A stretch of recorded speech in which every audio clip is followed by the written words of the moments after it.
Si Adelita se fuera con otro, la seguiría por tierra y por mar. Pocas melodías, ¿eh? Se nos han quedado tan grabadas, ¿verdad? Desde luego. Es que es más que una canción. Es casi el himno no oficial de la Revolución Mexicana. Totalmente. Y siempre está la pregunta en el aire. ¿Quién era Adelita? O sea, ¿existió de verdad? Pues esa es la pregunta del millón. Y la respuesta es que sí. Detrás de ese corrido, que convirtió un nombre propio en un sustantivo común para todas las mujeres de la Revolución, hay una persona de carne y hueso. Una historia real. Y una historia que nos va a permitir ver la diferencia abismal que hay entre el mito romántico y la realidad. Una realidad mucho más dura y mucho más compleja para miles de mujeres. Pues me parece un planazo. Vamos a separar a la mujer del mito y a ver qué nos cuenta su vida sobre ese periodo tan convulso de la historia de México. ¿Vamos a ello? Lo primero que a mí personalmente me choca es que Adela de Rardé Pérez no encaja para nada en el estereotipo. Yo siempre la imaginé como una campesina, ¿sabes? Que se une a la lucha por necesidad. Y no tiene nada que ver. Y ese dato es fundamental para entender todo lo demás. Adela nació en 1900 en Ciudad Juárez, en Chihuahua, pero en una familia acomodada. ¿Ah, sí? Sí. Y no solo acomodada, sino con un trasfondo político muy potente. Su abuelo era el general Rafael Velarde, un liberal muy amigo del mismísimo presidente Benito Juárez. Fíjate. O sea que creció en un ambiente de ideales republicanos, no en la pobreza del campo. Exacto.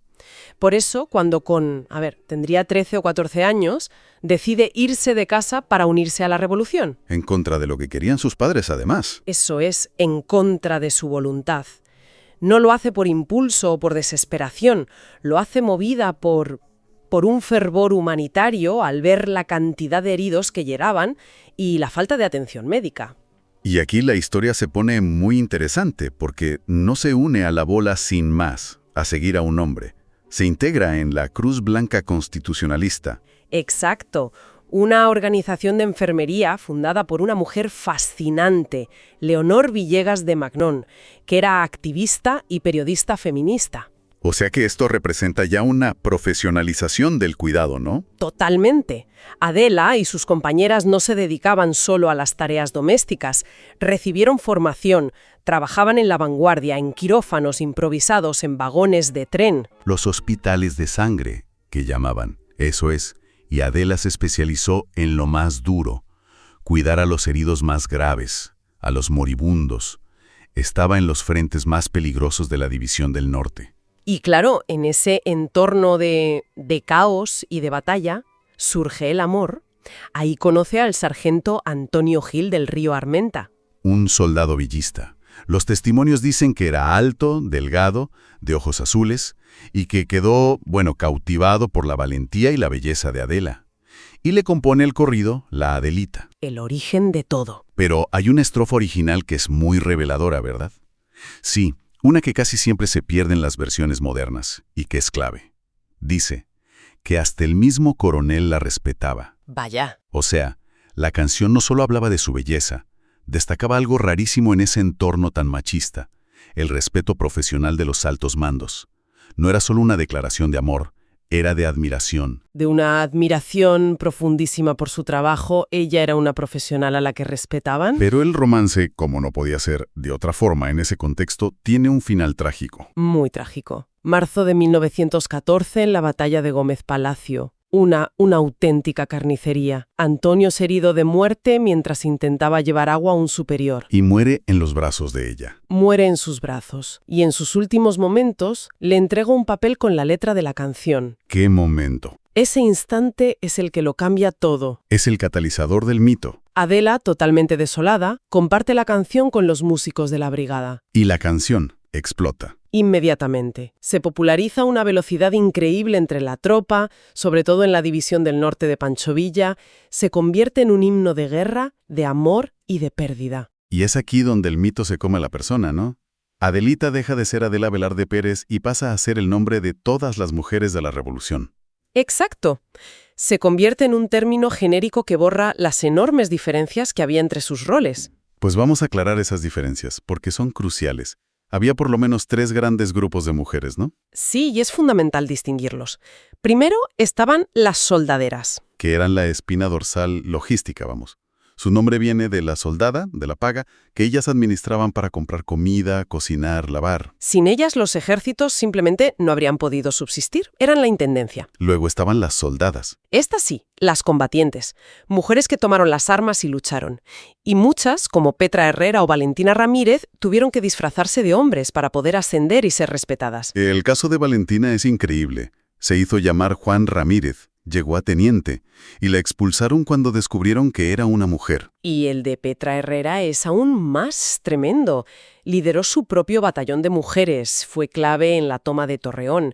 Pero Pancho Villa se negó a darle el crédito y el rango de general, por ser mujer. Una injusticia flagrante. Y el tercer grupo serían las profesionales. Como la propia Adela, que era enfermera, o figuras como Hermila Galindo, una intelectual y propagandista. Claro, y aquí viene la pregunta importante.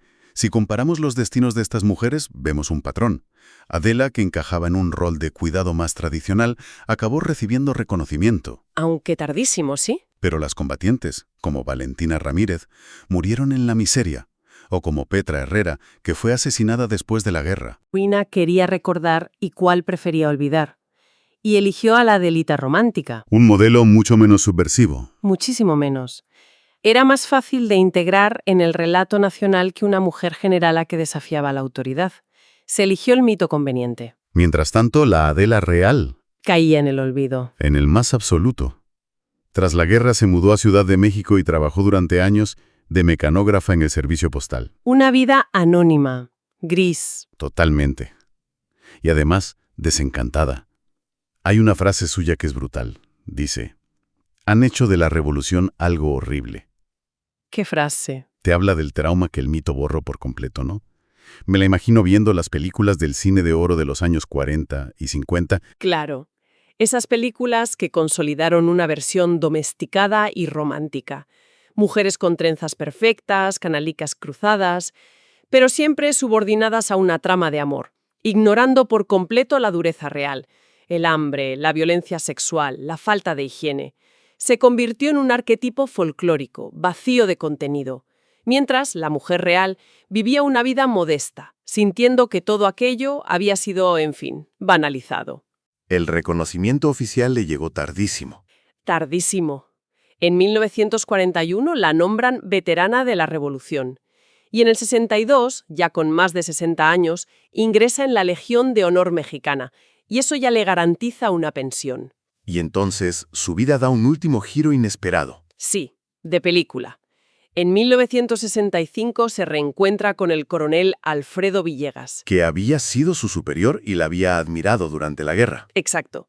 Se reencuentran en un desfile, él era viudo, ella nunca se había casado. Y se casan. Y se muda con él a Estados Unidos, a Texas. Sí, a Del Río, en Texas. Falleció allí en 1971. Su tumba, de hecho, se ha convertido en un lugar de memoria. Tiene un epitafio que le identifica como la inspiración de la canción y desde hace poco un monumento. Su historia acaba siendo transnacional. Un símbolo de la identidad mexicana que cruza fronteras. Entonces, para poner un poco de orden, empezamos con un corrido que todo el mundo conoce y hemos descubierto la vida de una mujer de carne y hueso, con una historia de valentía, de amor, pero también de mucho olvido y desilusión. Al final, su vida es una puerta de entrada para entender la de miles de mujeres anónimas. El corrido captura esa dualidad de la época, ¿no? El amor en medio de la metralla. Pero el mito acabó simplificándolo todo. Claro. La figura de la Adelita romantizó una experiencia que para muchas fue de una violencia extrema. Recordar a la Adela real y la diversidad de todas las demás Adelitas es un acto de justicia histórica. Es rescatar la dignidad de todas aquellas que, con armas o sin ellas, construyeron el México moderno. Exacto. Devolverle su complejidad. El corrido inmortalizó a Adelita, pero al hacerlo simplificó en exceso la valiente y diversa contribución de miles de mujeres, convirtiendo su lucha en un arquetipo romántico.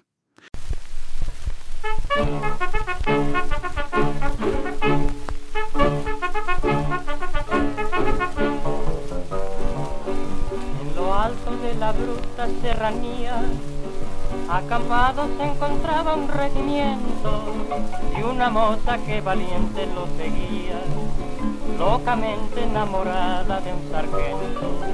Popular entre la tropa era Adelita, la mujer que el sargento idolatraba, porque a más de ser valiente era bonita, que hasta el mismo coronel la respetaba.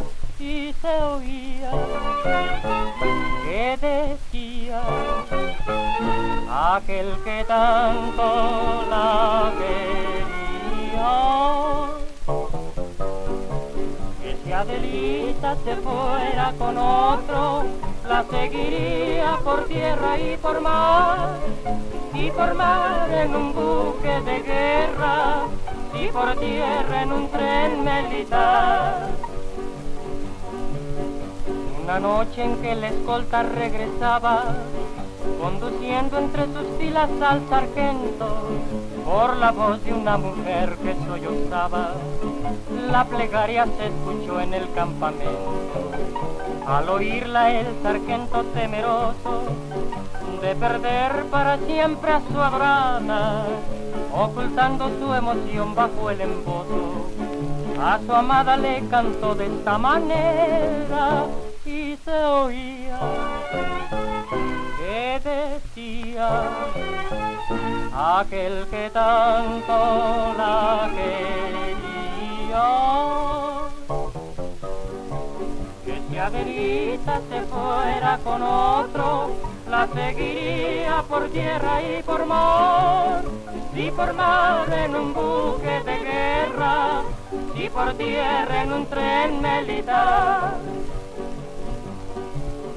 Y después que terminó la cruel batalla y la tropa regresó a su campamento, por las bajas que causara la metralla, muy diezmado regresaba el regimiento, recordando a aquel sargento sus quereres.